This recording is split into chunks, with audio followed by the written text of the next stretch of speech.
du matériel qui me permet de faire des bonnes vidéos. Donc, je lance une nouvelle série.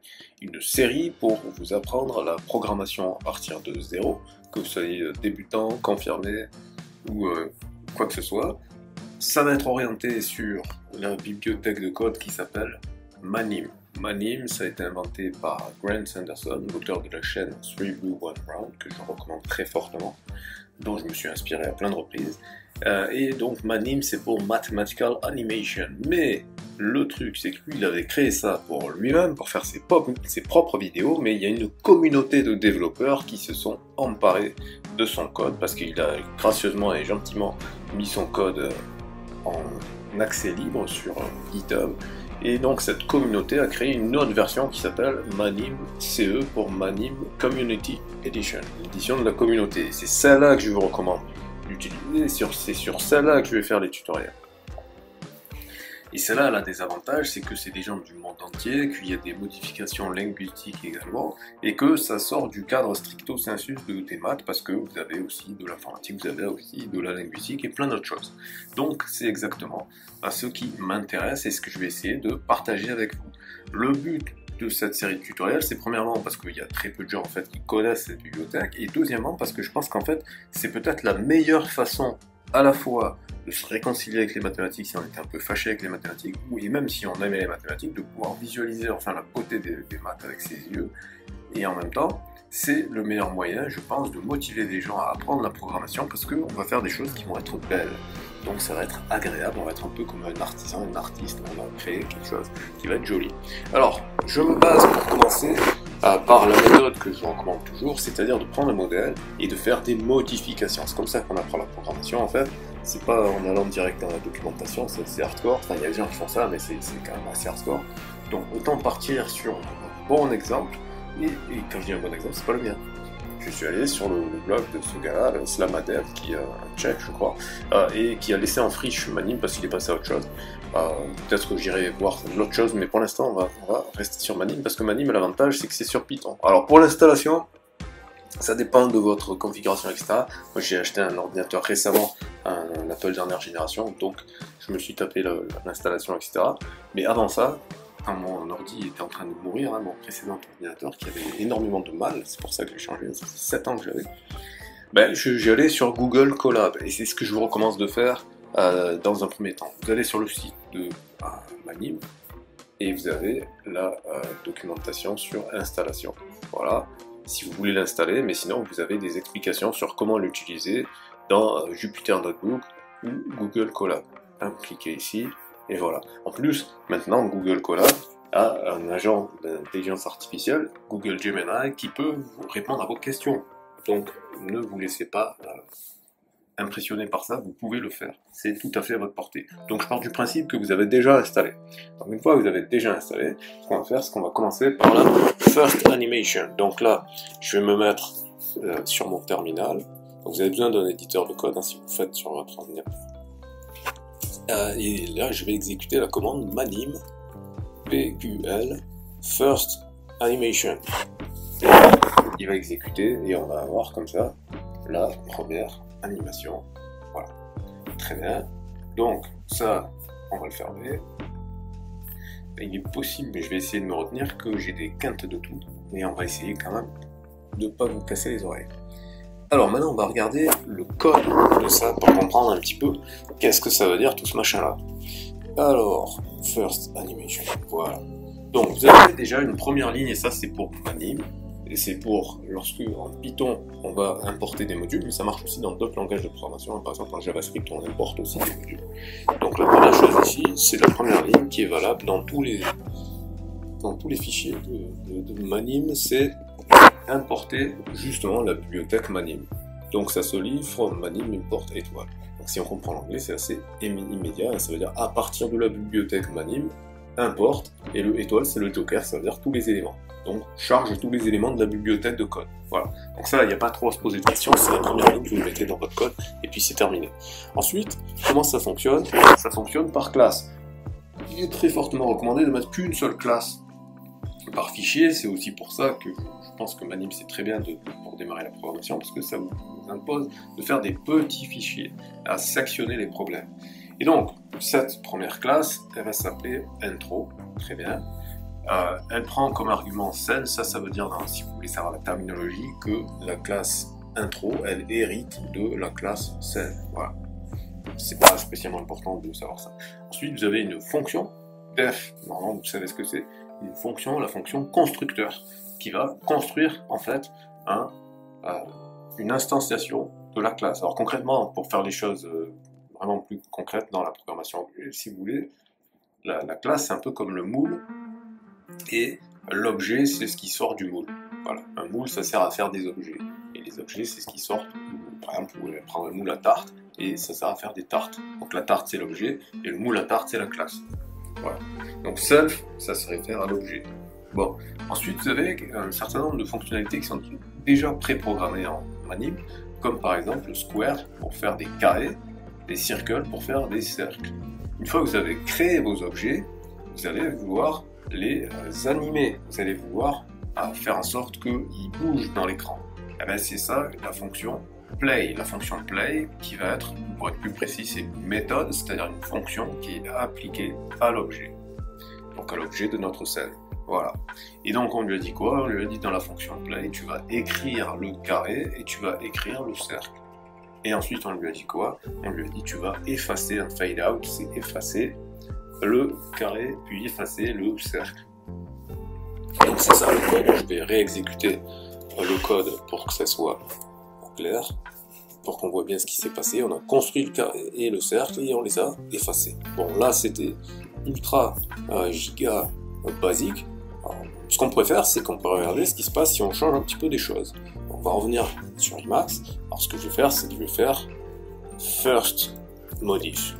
D'accord? Je modifie mon fichier, comme ça je conserve mon fichier qui marche, et je peux faire des modifications librement, je peux expérimenter sans risquer de casser le truc qui marchait. Donc au lieu de mettre intro, je vais l'appeler simplement modif.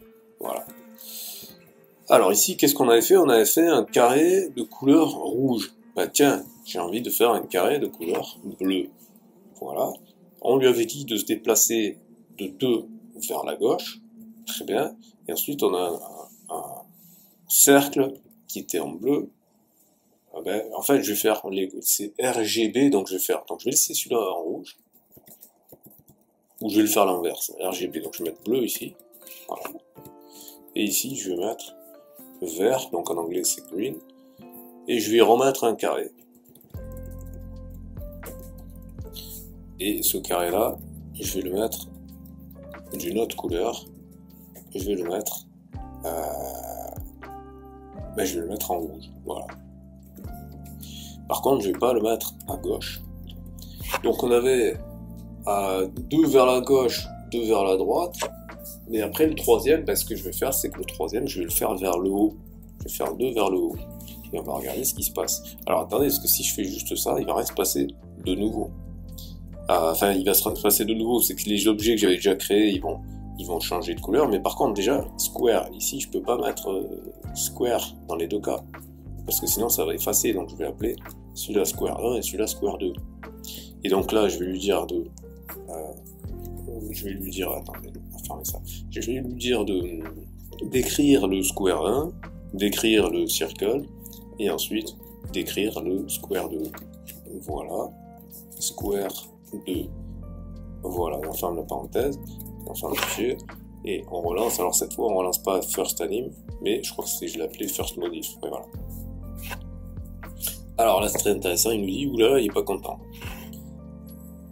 Donc on va aller regarder quel est son problème. Alors, on a fait... Ah oui, mais attendez, là je suis sur l'ancien fichier, donc on va aller sur modif. Donc je l'appelais first modif. Voilà. On va aller ici, voilà. Alors, qu'est-ce qui s'est passé?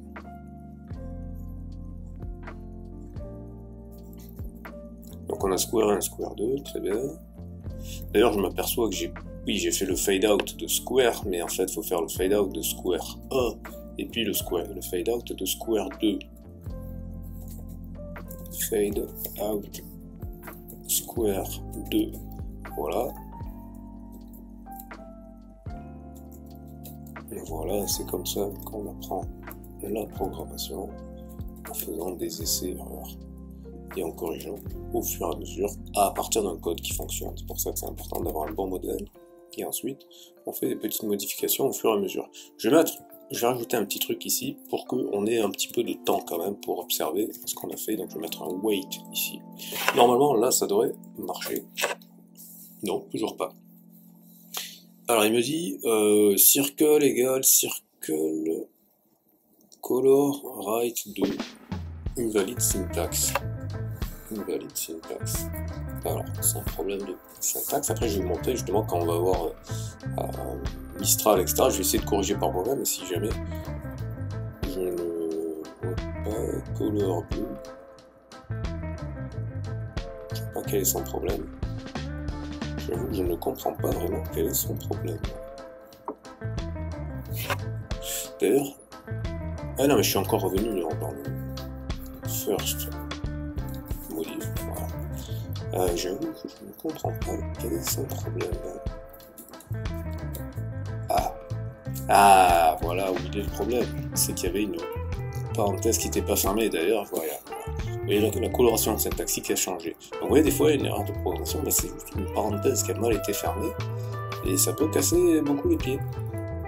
Ça peut casser beaucoup les pieds. Voilà, donc il ne faut pas s'énerver, il faut prendre son mal en patience, et vous voyez, il doit y avoir aussi un même problème là-dedans. Parce que la coloration syntaxique de là-bas ne plaît pas trop. Parce que en fait, eh oui, en fait, ici, pourquoi lui il avait deux parenthèses? Il peut avoir deux parenthèses. Qu'est-ce que c'est que cette affaire? Qu'est-ce que c'est que cette affaire? Oui, non, parce qu'elle n'est pas là la parenthèse. Elle n'est pas là la parenthèse, elle est là. Voilà. Voilà, voilà. Bon, voir si on est bon. Toujours pas. Alors, qu'est-ce qui coince ici? Eh oui, c'est toujours pareil. Comme j'ai recopié le premier carré, si le premier carré il avait un problème de parenthèse, le deuxième aussi. Du coup, on va aller tester ça.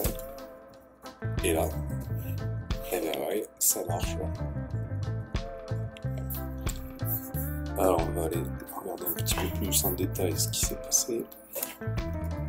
On revient là.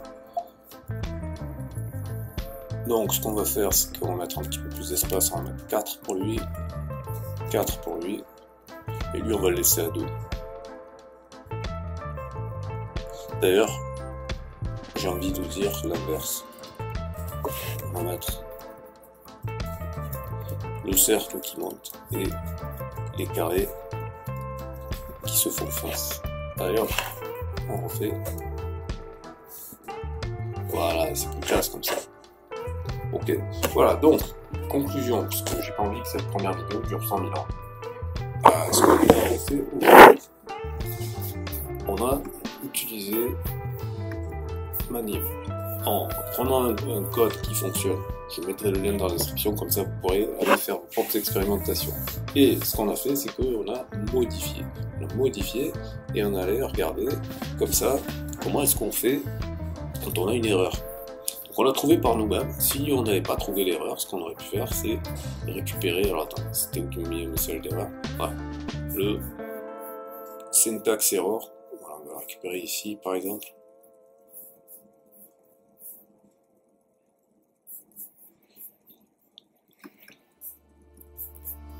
Mais il est un peu long ce message d'erreur, je voudrais un message plus court.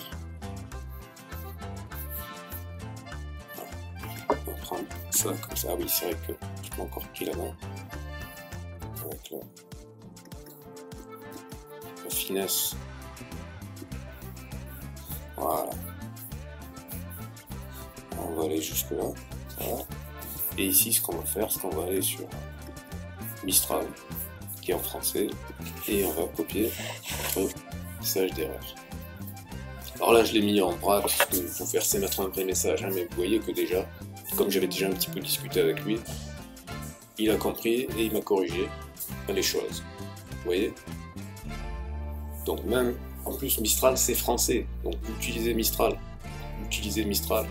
donnez de la force aux entreprises françaises, et en plus, Mistral, il surclasse GPT et ses concurrents sur plein d'aspects. Donc, raison de plus de leur donner de la force.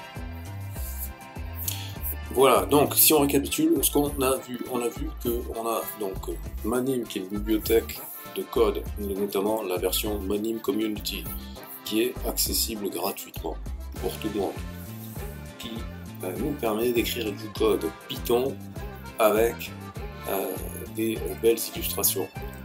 Et on a un tutoriel en anglais fait par un étudiant tchèque, je crois, si je me rappelle bien. Ouais, je crois que c'est ça, Et on part de cette base et on apprend petit à petit à faire des choses pour que ça s'anime à l'écran. Si vous ne comprenez pas tout ce qui se passe pour l'instant, c'est normal, c'est pas grave. Voilà, posez des questions dans les commentaires.